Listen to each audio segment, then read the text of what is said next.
అందరికి నమస్తే అండి. మన గార్డెన్ బ్లాగ్స్కి స్వాగతం. ఈరోజు మన వీడియోలో వామాకు మొక్కను మనం ఇంట్లోనే ఈజీగా ఎలా పెంచాలో ఈ వీడియోలో చూపించబోతున్నానండి. అలాగే వామాకు మొక్క యొక్క ఉపయోగాలు కూడా ఈ వీడియోలో తెలుసుకుందాం. ఓకే అండి, మనం వీడియోలోకి వెళ్ళిపోదాం.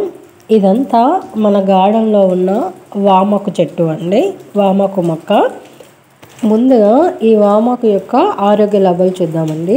కడుపు ఉబాసము ఆయాసం ఉన్న వాళ్ళకు ఇది చాలా బాగా ఉపయోగపడుతుందండి. అలాగే యూరిన్ ప్రాబ్లమ్స్ ఉన్న వాళ్ళండి, యూరినరీ ఇన్ఫెక్షన్స్ ఉన్న వాళ్ళకు కూడా ఇది చాలా బాగా హెల్ప్ చేస్తుందండి. మనం తిన్న ఆహారం తొందరగా డైజెస్ట్ అవ్వడానికి కూడా మనకు సహాయపడుతుంది అనమాట. ముఖ్యంగా దగ్గు జలుబు ఉన్న వాళ్ళకైతే తొందరగా ఉపశమనాన్ని కలిగిస్తుందండి. ఇలా అనేక ఆరోగ్య లాభాలు ఉన్నాయండి ఈ వామాకు తినడం వల్ల.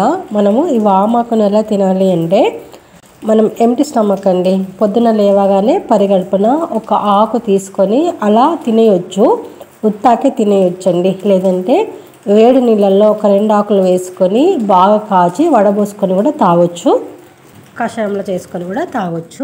ఈ వామాకు మనకు వెయిట్ లాస్ కూడా ఉపయోగపడుతుందండి, చాలా బాగా రిజల్ట్ ఉంటుంది. ఈ వామాకుతో మనం రోటి పచ్చళ్ళు చేసుకోవచ్చు, రసం చేసుకోవచ్చు, కర్రీ కూడా వండుకోవచ్చు. అలాగే వామాకు బజ్జీలు కూడా వేసుకోవచ్చు. నేను మన గార్డెన్లో పెరట్లో పెట్టుకున్నానండి, నీళ్ళలో పెట్టినాను. అలా స్ప్రెడ్ అయిపోయి హెల్తీగా పెరుగుతుంది, ఫాస్ట్గా గ్రో అవుతుంది అని చెప్పేసి.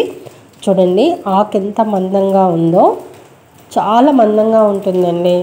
ఆకు బాగా మందంగా ఉండడమే కాకుండా ఆకు తేమగా కూడా ఉంటుందండి. మొక్కకు నీళ్ళు పోసినప్పుడు వాటర్ను అది ఆకులలో స్టోర్ చేసుకుంటుందండి. కాబట్టి ఆకు మందంగాను అలాగే తేమగాను ఉంటుంది. ఓకే అండి, మనం ఇప్పుడు ఒక కొమ్మ కట్ చేసుకొని ఎలా పెంచాలో చూసేద్దాం. చూడండి, ఒక కొమ్మ అయితే కట్ చేశాను. ఈ మాత్రం అంటే సరిపోతుంది అన్నమాట. ఇట్లా అంటేనే వచ్చేస్తుందండి, ఇరిగిపోతుంది అనమాట. మనకు సీజర్ అవసరం లేదు, ఏం అవసరం లేదు. చాలా సెన్సిటివ్గా ఉంటుంది ప్లాంట్.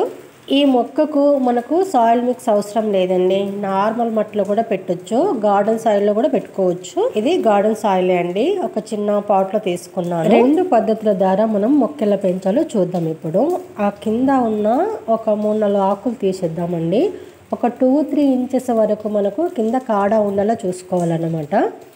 ఇలా తీసేసుకున్న తర్వాత మనకు ఒక 2-3 ఇంచెస్ ఇలా ఉండాలండి, అప్పుడే మనకు మొక్క ఈజీగా పెరుగుతుంది అన్నమాట. ఇప్పుడు మనము చిన్న తొట్లో మట్టి తీసుకున్నాం కదా, ఆ మట్టిలో డీప్గా పెట్టాలండి. ఏ కొమ్మలైనా నాటుకునేటప్పుడు మనం మట్టి లోపలికి పెట్టుకున్నట్లయితే తొందరగా నాటుకుంటాయి. ఇలా కొమ్మ పడిపోకుండా అలా నిలబడేలాగా మనం నాటుకోవాలి. ఇప్పుడు ఇంకొక మెథడ్ చూపిస్తాను. మనము ఇంతకుముందు కొమ్మ నాటుకున్నప్పుడు ఆ కింది భాగంలో ఉన్న ఆకులు తీసేసాం కదా, ఇప్పుడు ఈ ఆకులతో కూడా మనము ఎలా నాటుకోవాలో, మొక్కను ఎలా పెంచాలో చూద్దాం.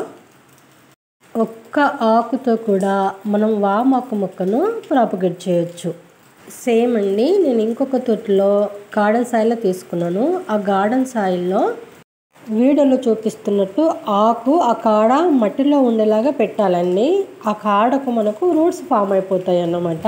అలా మనకు మొక్క తయారైపోతుందండి. కొంచెం పెద్దగా అయిన తర్వాత ఒక మీడియం సైజులో ఉన్న తొట్లోకి మార్చేసుకుంటే సరిపోతుంది. ఇక మొక్క మనకు పర్మనెంట్గా ఉంటుందండి, ఎప్పుడు కావాలంటప్పుడు ఫ్రెష్గా తెంపుకొని వాడుకోవచ్చు. ఇలా నాటుకున్న వెంటనే నీళ్లు పోసేయాలండి, అంతే అండి. ఇంకా మనం ఈ మొక్కకు ఎరువులు వేయడం కానీ ఫర్టిలైజర్స్ ఇవ్వడం కానీ ఏం అవసరం లేదండి. 0 మెయింటెనెన్స్తో మనము ఈ మొక్కను పెంచవచ్చు అన్నమాట. చూడండి, నేను ఎలాంటి ఎరువులు వేయను, ఎలాంటి ఫర్టిలైజర్స్ కూడా ఇవ్వను, కానీ మొక్క ఎంత హెల్తీగా ఎంత బుష్గా పెరిగిందో. సమ్మర్లో అయితే 3 రోజులకు ఒకసారి నీళ్ళు పోయాలి, లేదంటే వారానికి ఒకసారి నీళ్ళు పోసినా సరిపోతుందండి. ఈ మొక్కకు నీళ్ళు కూడా అవసరం ఉండదు. ఇదండి ఈరోజు మన వీడియో. అయితే మన వీడియోస్ కనుక మీకు నచ్చినట్లయితే లైక్ చేయండి, షేర్ చేయండి, మన ఛానల్ సబ్స్క్రైబ్ చేసుకోండి ప్లీజ్ అండి, సపోర్ట్ చేయండి. అలాగే మంచి మంచి వీళ్ళ కోసం, village organic gardening ideas tips కోసం మన ఛానల్ ఫాలో అవ్వండి. Thanks for watching. Happy gardening.